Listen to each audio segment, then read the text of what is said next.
So this is telling me that I'm online now.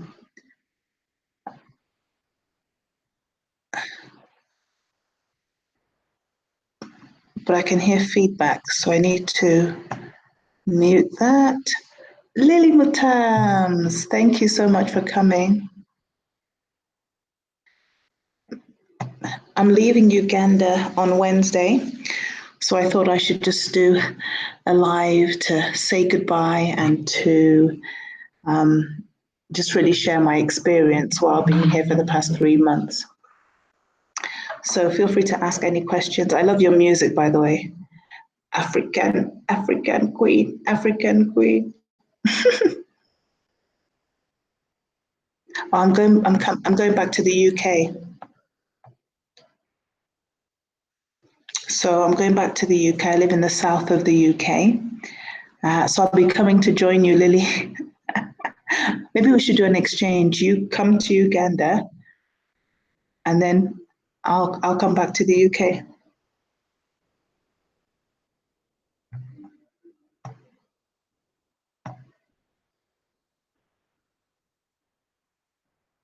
Yes, definitely. You have to cook me some of your egusi soup and Ghanaian pepper soup.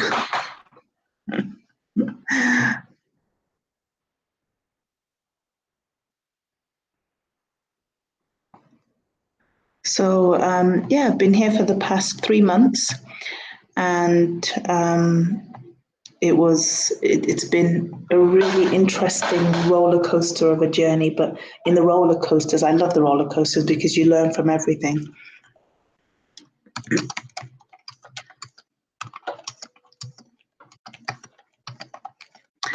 But I'm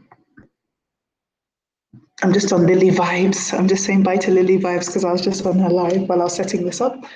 But let me come back here so I can see what's going on.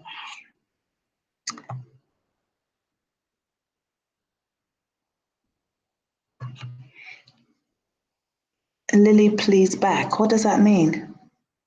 Lily, please back. So yes, what I said is I'm just doing a farewell chat because before it hits midnight here, I've still got data left. You see, that's the difference between the UK for me and Africa. It's that, it's that here in Africa, it's data. So people either load on a daily basis or on a weekly basis or on a monthly basis, and it's quite expensive depending on the package you go for. So, which is why, you know, with people here in Africa and whatnot, I really understand when, you know, they can't, for example, go on people's lives for long or whatnot, because every second they're being charged a lot and it doesn't last very long either. But yes, it's good to have the experience, and then you kind of can understand where people are coming from as well when you have a varied experience. And I'm very much into that, even with the work that I do. I'm trying to expose different types of people so that you sitting in your sitting room can say, oh, I didn't realize that's why they do that. Or I didn't realize that people are going through that. Or I didn't realize X, Y, and Z. And by being exposed to difference, then the difference actually becomes normal. It's not something strange. You can relate to them. You can, you can treat the other person as a human being because you can understand, or you can see what their story is and where they're coming from. Now, visa, because I've been married to my husband for more than 5 years, is it 3 years or 5 years they need?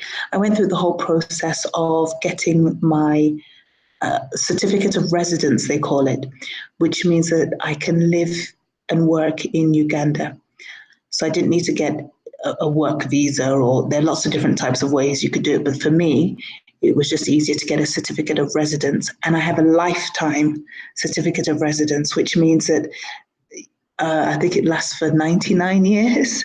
So I can stay in the country for as long as I want to.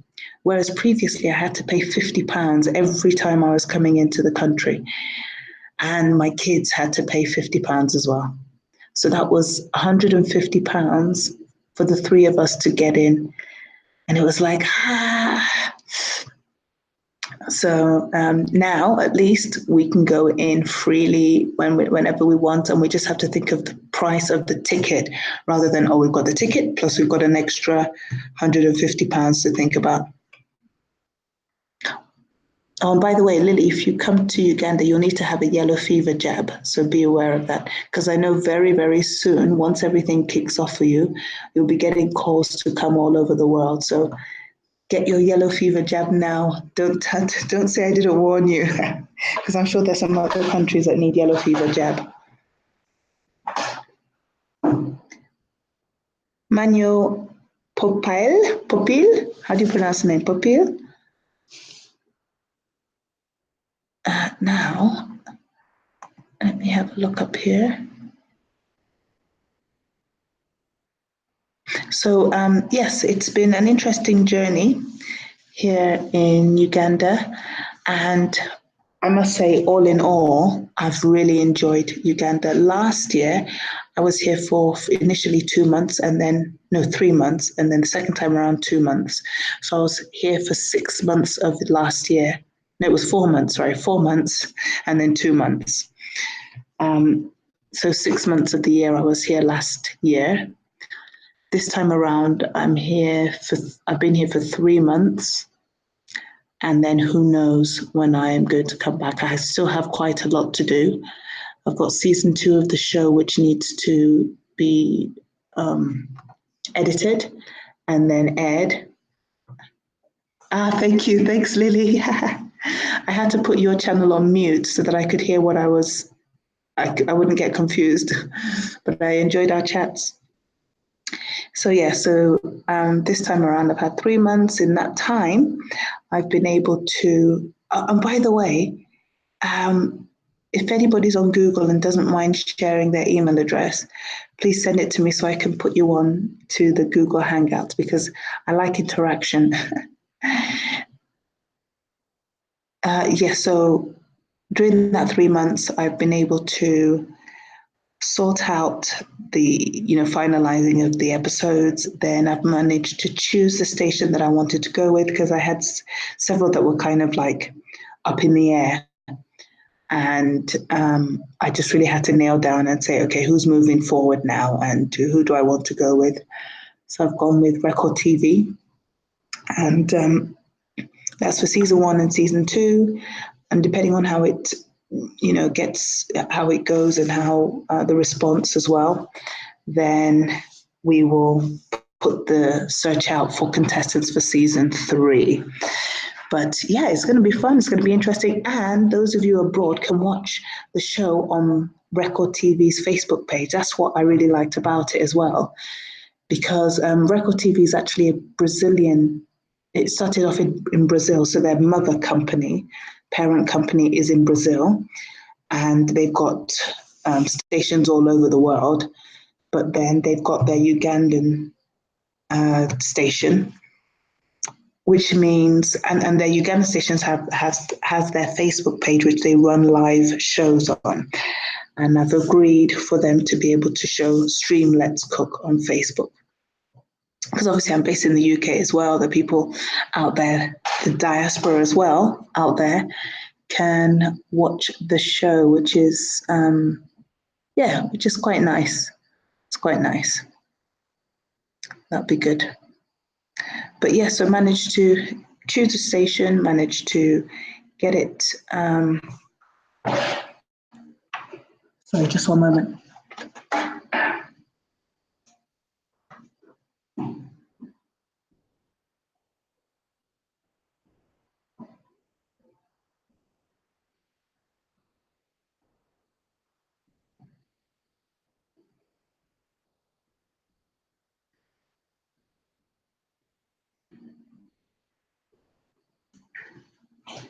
Okay, I'm back.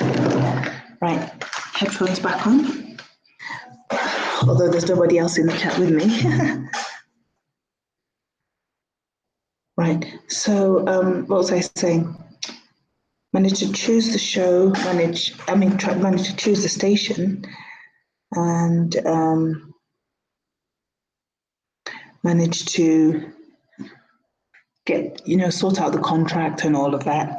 And now I've got 3 days. Well, I'm leaving on Wednesday, so I've got Monday and Tuesday, really, now 2 days to sort out the sponsorship. So that's going to be an interesting one because I'm leaving the country, and anyway, the good thing with Record TV is that for them, sponsorship can be from anywhere in the world, to be honest. Anybody who wants to reach the Ugandan market, anyone within Uganda. And the show as well is not just about cooking, it's about inspiring people through the lives of the contestants while they're in this reality competition. So the list is endless. It could be finance companies, it could be anyone, it could be food products, it could be equipment, it could be, small business loans, it could be tourism. So because the contestants talk about their lives, their dreams, their ambitions. And but I think with any new thing, anything that's new, people are like, oh, what is it about? And oh, where is it? And it's really just about hitting it hard that they need to get on board now, before the other places get a hold of it. And this is the opportunity to be the forward thinking company. Hi, baby mum lifestyle. How are you? Thanks for coming in. I was just summarizing my experience here in Uganda. Feel free to ask questions. The reason why I'm out here is because I've produced a show called Let's Cook, and I've got 2 seasons of the show with a third pending based on the uptake. Because obviously in this world, because I'm self-funded, I'm an independent production company, which is Ingero Productions. It's not like I have a big company and financiers backing me and paying for me to produce it. I'm doing it myself and then putting it to the stations, and from there moving forward that way. So for me, that was a good option actually, because it meant that I had creative freedom as well. I didn't want, like, in the middle of the show, the presenter has to stop and say, and this is sponsored by so-and-so oil or whatever. I wanted everything to be post-production, so for it to be outside of the show. And for the future seasons, and product placement is fine. I'm okay with product placement, but not stopping within the show for endorsement. It has to be outside of the show because I want the show to be its own unique thing with a good flow, rather than, I've seen the ones where people stop and then promote something specifically that really isn't really my style at this point in time, unless you can find a way to work it. Yes, so Baby Mama just asked, how long were you there in Uganda? 3 months. So I came at the end of March, and I booked a ticket. Which was 3 months long, and I thought, oh, that's going to be enough time. And really, to be honest, it was an opportunity for the children to spend time with their grandparents before my 4-year-old, he's now 4, he turned 4 while he was in Uganda here, before he starts school in September. So, yeah. So this was my adventure. And just to give you a bit of background, just like, I don't know, Lily, if you're still in here, but I'm a bit like you, got my degree, did lots of different things. In fact, while at university, I started a business where I would wash laundry for people, and we called it Easy Laundrette. So it was myself, my husband, and a friend of ours, Timmy. He had the washing machine in a house. We were wardens looking after the first year students in halls and stuff. And when they came in for their induction and whatnot, we just told them, oh, by the way, because there wasn't a washing facilities in those blocks. Instead of having to walk down to the laundrette, you have to walk with your bag and everything. There's a service will come and pick it up. You can fill this bag with as many clothes as you can fit in. We'll wash it and we'll bring it back to you. And yeah, so we were charging them, I think, £15 per bag. And initially, we started off, we gave them a black bin bag, the normal black bin bags in the UK. And they were filling it up. And we were like, oh my goodness, we made a mistake. So we then had to change it to like the 30-litre bags, the smaller white bags. We were like, no, it's not sustainable.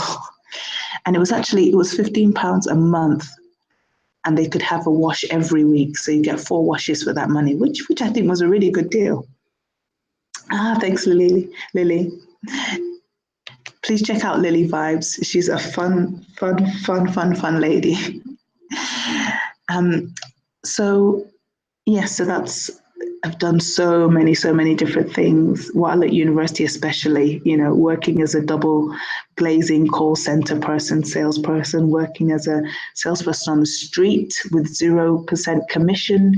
You have to stop people on the street and get them to buy a package for £45 and hand over their card details to you on the street for like a spa day or whatever, and get all their details. So that one was quite interesting. I've worked for a magazine called HR Director. Goodness, I've done so many jobs. I've done cleaning as well. I've done care work. I've worked in a bank.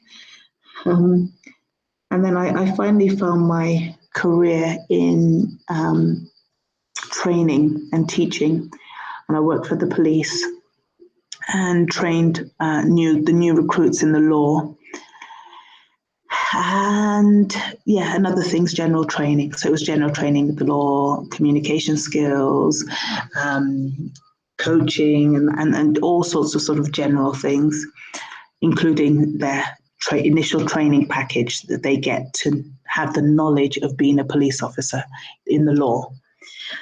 And yeah, really enjoyed that, really enjoyed the whole interaction and being able to train and deliver training. Then I got my PGCE, which is the qualifications to teach, and was sort of going along that line. While in the background, I was trying to pursue a bit of acting in the background, extras work. But I'm just trying to think, is there any job that I haven't done? I've sort of done any like kind of sales related jobs. I've done care related jobs.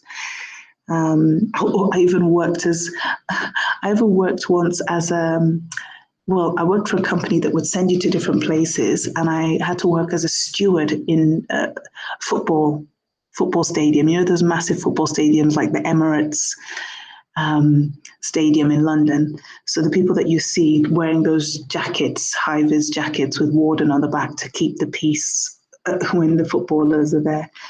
And I remember standing in the alleyways where the stairs are, and the wind, oh my goodness, it was freezing.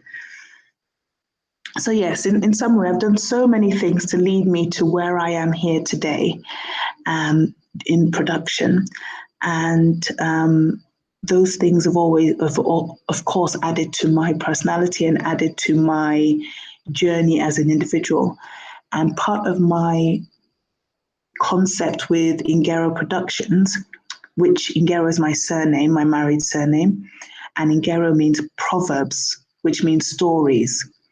So part of that was bringing stories to life. That's the tagline for Ingero Production, bringing stories to life.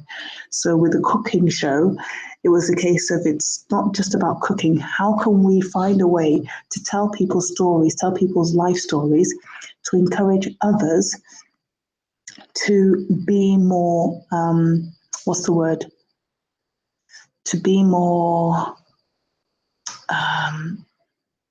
not accepting, but be more tolerant, I think, with each other, because it's very easy to sit on the judgment seat and be like, oh, I don't like X people. I don't like Y people because of X, Y, and Z. But have you taken the time to learn about that person? Have you taken the time to understand where that person is coming from? We all started as a child, didn't we? When people see babies, they're like, oh, so cute, oh, so nice. And then through their life experience, they develop their character, they develop their emotions, they go through life experiences that shape who they are. And then all of a sudden people are like, oh, I hate X people, I hate Y people. So I think part of I feel like responsibility as a producer is to try and bring that tolerance into society, to show people that are different, to show people from different angles, so that instead of feeling animosity or hatred to a certain group of people, well, maybe we can stop and realize that we all started off as children, and life has brought us to where we are at the moment. And can we understand why that person is behaving in that way? Could it be because of something in their past? Could it be because of their present situation? And be a bit more understanding. It's not a case of having to sort of accept, oh, this person is rude, so I have to accept them. And it doesn't have to be that, but it's about coming from that place of understanding to say, the reason why the person seems so angry all the time is because of X, Y, or Z. Rather than, oh, well, why are they angry? And because they're angry, well, I'm going to hate them. If you get what I mean. So we should have tolerance for perverse people, in the sense that we need to actually stop to understand how they got to that place of being perverse. And if we get to that place where we can understand why they became perverse or how they become perverse, then we'll know how to relate to them, whether to find a way to try and communicate with them in a way that they will understand that what they're doing is offensive to you. Otherwise, if we're just like, oh, that person is perverse, I'm going to try and treat them in a certain way, that, in my opinion, will just fuel the situation, because then they don't understand where you're coming from, you don't understand where they're coming from. So if you come, and the other thing as well is you can't change what they are doing. There's no guarantee that you will be able to change their habits, their beliefs, their values, their behavior. There's no guarantee that anything that you say or do will change their behavior. But what you can change is the way that your mindset is tuned in when you're relating to that person, so that, number one, they don't get under your skin. Number two, they don't affect you in a way that makes you act in a way that's negative or against your values or your beliefs. And by doing that, you actually have been able to teach yourself or train yourself to respond to that person in a way that is productive to your environment or to your conversation with them, if you see what I mean. Then you're not saying to them, okay, great.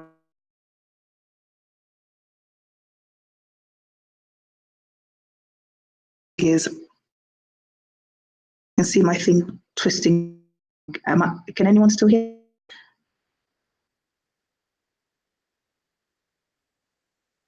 I hope not frozen. Chat disconnected.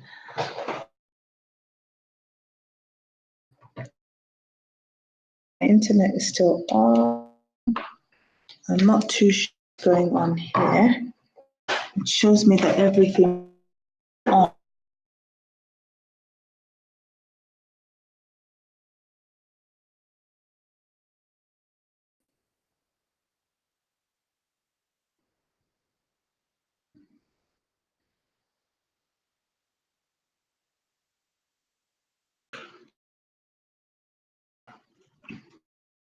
Okay, unable to chat. Please try. Is it that? It seems